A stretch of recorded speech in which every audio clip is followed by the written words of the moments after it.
Hallo! 20. Woche habe ich erreicht und es ist Zeit für ein kleines Update. In der 20. Woche ist Halbzeit. 40 Wochen dauert eine Schwangerschaft im Schnitt. 20 Wochen ist die Hälfte also rum. Das Baby ist jetzt auch passend dazu genau halb so groß, wie es am Ende dann sein wird. Also 25 cm lang von Kopf bis Fuß. Ungefähr. Also ich habe nicht messen lassen, aber so steht es in den schlauen Büchern. Mein Bauch ist entsprechend jetzt auch schon schön rund.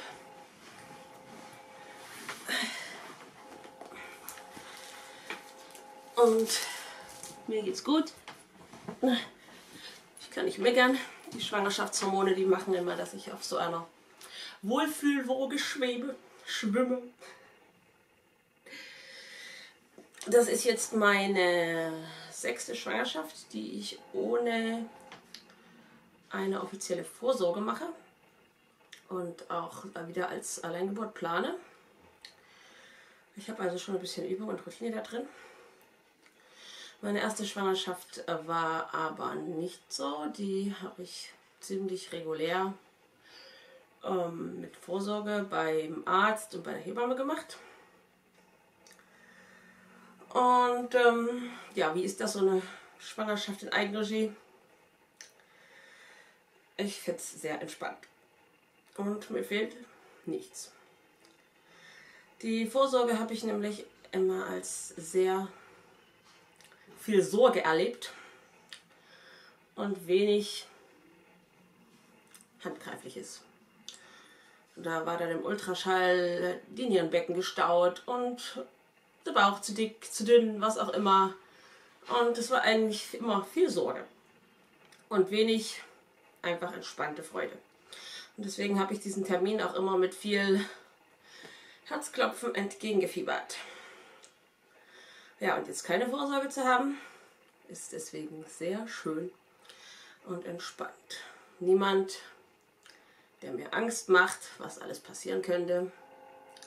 Niemand, der mir reinredet und erzählt, das Baby ist zu groß, zu klein, irgendwo komisch gewachsen oder Nieren zu groß, zu klein oder keine Ahnung. Oder mein Gewicht oder irgendwas bei mir kommentiert. Also für mich ist das eine Art Selbstschutz auch, dass ich nicht jeden x-beliebigen Menschen in mein Leben und in meine Schwangerschaft reinsprechen lasse. Weil gerade in der Schwangerschaft ist man ja ziemlich sensibel für so Sachen. Und dann hängt einem so ein blöder Spruch wie, ich kann ja jetzt den Magen nicht richtig darstellen, hängt einem dann ein paar Tage lang nach und man denkt, was könnte denn mit dem Magen falsch sein? Dabei hat der mit seinem Ultraschallgerät vielleicht einfach nur den Magen nicht richtig darstellen können. Aber so Sachen interpretiert man dann weiter und die sorgen einfach für unnötige Unruhe.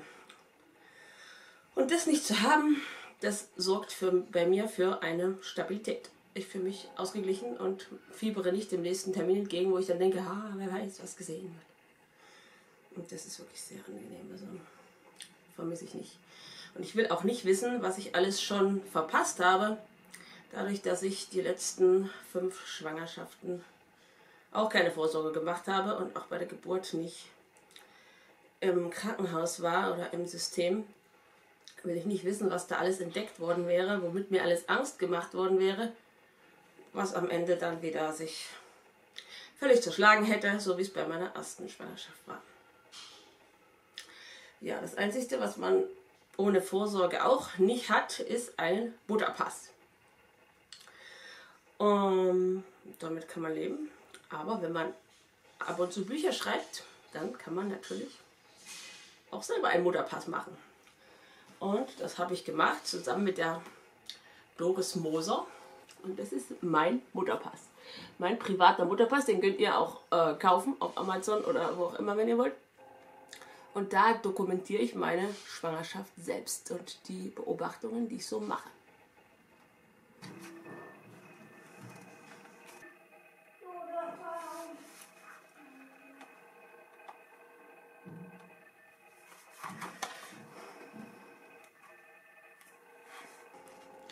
Und hinten hat es noch so einen Informationsteil zum Kindslagetasten und so weiter. So. was man halt so an Grundwissen gut gebrauchen kann. Und ich mache während meiner Schwangerschaft inzwischen nicht viel von dem, was regulär in der Vorsorge gemacht wird.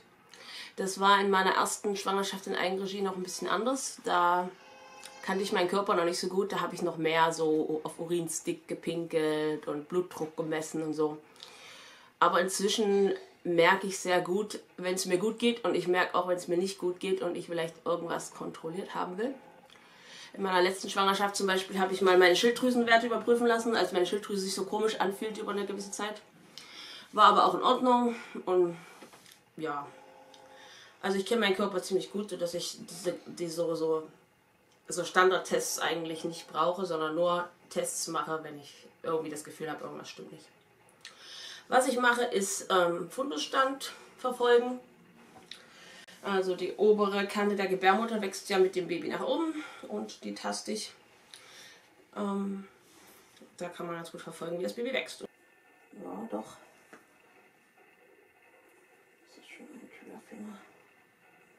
Und das ist jetzt so kurz über dem Nabel.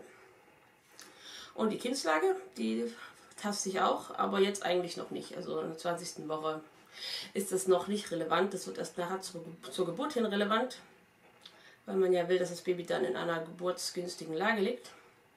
Aber da ich ein bisschen ehrgeizig bin und ich mir so ein bisschen eifersüchtig auf die Hebamme bin, die ich kenne, die das so früh schon tasten kann, deswegen übe ich auch noch schon so ein bisschen. Also bis vor kurzem, also bis letzte Woche, lag das Baby noch quer, wenn ich das richtig getastet habe, und seit ein paar Tagen hat es sich längs gedreht. Also ich habe gemerkt, die Kindsbewegungen sind woanders, und wenn ich taste, kann ich nicht mehr hier so Kopf und Popo hin und her schieben, sondern das liegt alles ein bisschen längs. Das ist jedenfalls, was ich so fühle. Ja. Wenn ihr das, also ich habe mir das über die Schwangerschaften selber beigebracht, das lernt man nicht im Medizinstudium oder so, außer so ein bisschen kurz in der Theorie. Aber ich habe selber immer getastet und gedacht, wie könnte es liegen. Und einmal, als ich dachte, es könnten vielleicht Zwillinge sein, habe ich noch die Hebamme, die ich kenne, tasten lassen, ob es 2 sind. Und so ein bisschen, also wenn man nicht ganz sicher ist, dann ist es ganz gut, eine zweite Meinung zu holen. Und gerade wenn man noch nicht viel Erfahrung hat, dann kann einem das weiterhelfen. Ansonsten habe ich meine ganzen Erkenntnisse dazu, was ich gelernt habe über die Jahre, auch in diesem Buch zusammengefasst. Das kennt ihr vielleicht schon. Aber wer auch Lust hat, seine Schwangerschaft und seine Geburt selber in die Hand zu nehmen, hier steht so ziemlich alles drin, was ich dazu weiß. Das kann ich ja in diesen kurzen Videos hier nicht einfach alles so ausbreiten. And for my English viewers, I also wanted to say something in English.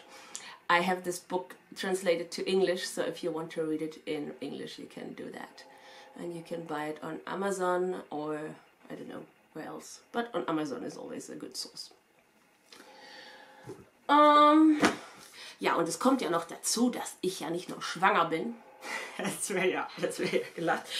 Ich bin ja auch risikoschwanger. Sogar doppelt risikoschwanger. Weil ich habe schon mehr als 5 Kinder gekriegt. Und ich bin 37. Ich bin also über 35 Jahre alt. Risiko. Ja, das Lustige an Risiko ist, dass heutzutage ungefähr 75% aller Schwangeren risikoschwanger sind, laut Definition. Also ist das irgendwie, entweder ist das Risiko relativ oder das Risiko ist überall. Risikoschwanger bedeutet noch engere Kontrollen und Überwachung. Jetzt ist die Frage, ob noch engere Kontrollen und Überwachung einen gesünder machen. Ich halte das für ein Gerücht. Ich kümmere mich gut um mich und meinen Körper. Und das ist für mich die beste Prävention. Und Prävention ist für mich viel wertvoller als irgendwas therapieren. Es ist ja schön, wenn Krankheiten und irgendwelche Schieflagen erkannt werden, aber ich will, dass gar keine Schieflagen erst entstehen. Und das kann ich selber am besten. Das kann kein Arzt mit seinen Tests. Und wenn ich irgendwas merke, was nicht stimmt, dann gibt es immer noch Ärzte. Was Fehlbildung und so betrifft und Chromosomabweichung, davor hat man ja Angst. Da habe ich jetzt keine so große Angst dazu, weil ich überzeugt bin, dass das Alter an sich nicht ausschlaggebend ist. Also das Alter ist ein Faktor, der eine Rolle spielt, wenn, je nachdem wie man gelebt hat. Weil über die Zeit, wenn man viele Jahre eine suboptimale Ernährung und Lebensstil beibehält, nimmt die Gesundheit natürlich schneller ab, als wenn man sich da relativ gut hält. Und damit nimmt auch die Wahrscheinlichkeit für Schwangerschaftskomplikationen zu und für Fehlbildung und für Chromosomdefekte. Und deswegen tue ich mein Bestes, indem ich meinen Körper gut versorge. Und dieser winzige Prozentsatz, der dann noch übrig bleibt, der ist dann nicht meine Sache, das ist dann in Gottes Hand.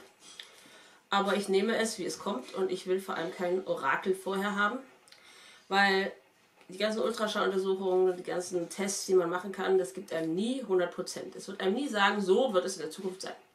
Also ist es vor allem Orakel und viel Angst, die damit einhergeht, aber man hat keine definitive Aussage.